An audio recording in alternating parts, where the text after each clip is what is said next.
my name is Beck and welcome to a spoiler discussion / review of the next book in the Skyward series. So that is Evershore by Sanderson. This is book number 3.1, I think, in the Skyward series so far, and it's the most recent novella. So it comes after Cytonic. And if you've read Cytonic, I also have a separate spoiler vlog for that one, so I'll link it down below if you're interested.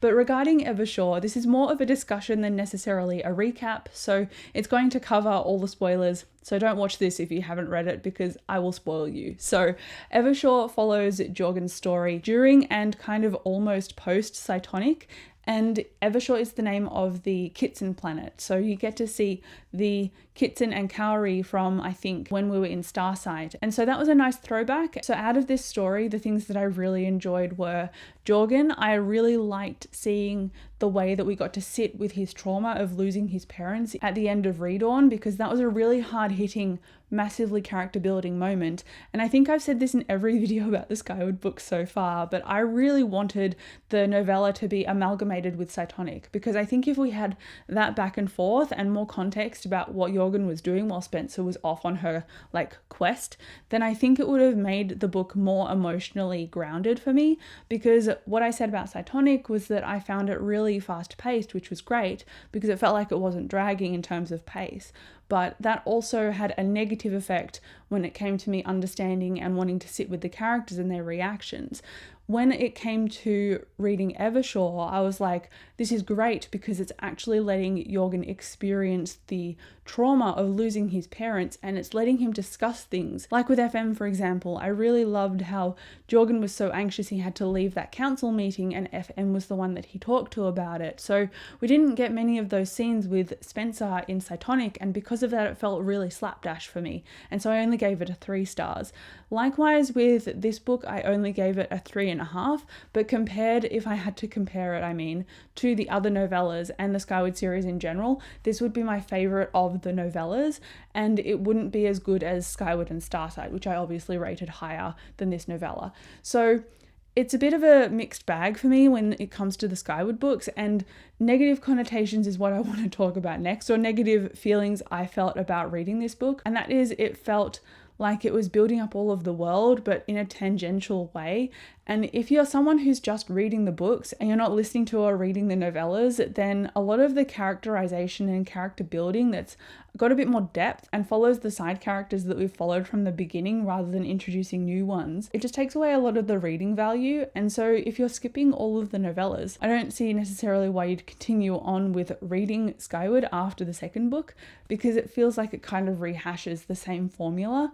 And that to me is why I was a bit iffy upon reading this novella, because it took me a little while. It took me a couple of weeks, and for a novella that's not very long, it shouldn't have taken me that long. And I think that's because I just felt it dragging in terms of building up the world, building up the characters. And I did like that Jorgen got to use the mind blades, and I did like that we got to see the Kitson planet with the beaches and everything. And we also got to hear more about Gran and about Cobb. And we also understood why Jorgen was promoted. So it gave us an awesome backstory and all of the reasoning behind that. It built up the characters and it promoted Ned or Arturo. And so we got to see all of this awesome world building, but it was kind of removed from the series. And so because it was removed, I felt like I was kind of behind a glass wall. Like I was looking at the series from afar and it wasn't really having the same impact to me as the first book did, because I think Sanderson did a brilliant job of writing Spencer as like this unlikable girl who had so many things to overcome. And by the end of Skyward, I loved Spencer. So he really made the reader do a 180 in terms of how we felt about his characters. But in this continuation of the series, it feels like he has removed a lot of my tension points or a lot of my connections to the characters. I'm not really sure how to put it into words, but ultimately I just feel less connected to the characters, even though I'm generally interested in them. So I think I like Jorgen more than I like Spencer at this stage in the series, because at least Jorgen has leadership capabilities. He's got a lot of tension and trauma based on losing his parents and based on all the pressure of leadership. He knows that he's anxious and he doesn't do a very good job in terms of public speaking and relating to people because he's used to following processes and that's how he's driven.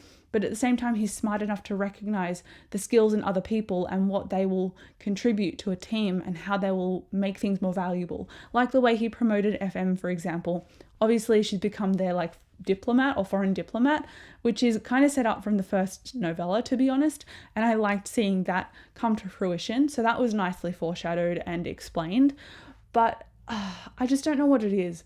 I don't feel connected anymore, and I will continue and read the last book just so I have a sense of completion, but I just don't love the series as much as when I read Skyward. So in terms of reread value, I'd probably reread Skyward, but I already reread that at the end of 2021, so I don't see myself revisiting this series, unfortunately, which for a Brandon Sanderson series, who's one of my favourite authors, is kind of groundbreaking and not in a great way. So I haven't really understood why he's branched off and done these novellas, apart from making more money with this series by making more installments, and as creative, involving your friends in your process to help share your success.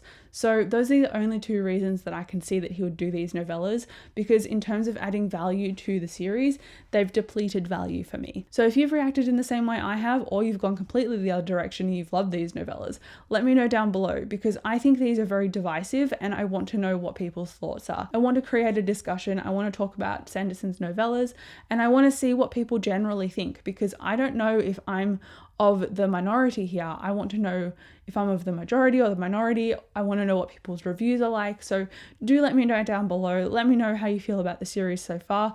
I'm personally excited to continue because I think this last book is now reached the cusp of Spencer being away from all her friends. So hopefully in the next installment, we get her back. So that's what I'm really ultimately looking for. I wanted all of the characters to come back together. So that's what gives me value with continuing the series. I want to see all of these guys reunited. I want to see Jorgen's story. I want to see his qualms with leadership. I want to see him growing.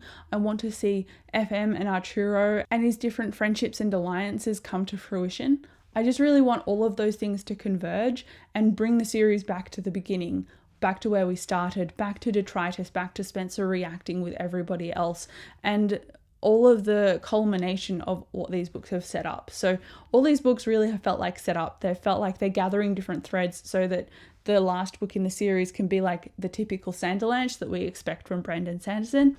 That's ultimately what I'm hoping will happen. But again, in conclusion, I gave this 3.5 stars. While it's my favourite of the novellas, it's not my favourite Sanderson book ever, and I probably wouldn't reread it. So thank you so much for watching this video. I'll come chat to you down in the comments below, and I'll see you in my next one. Bye.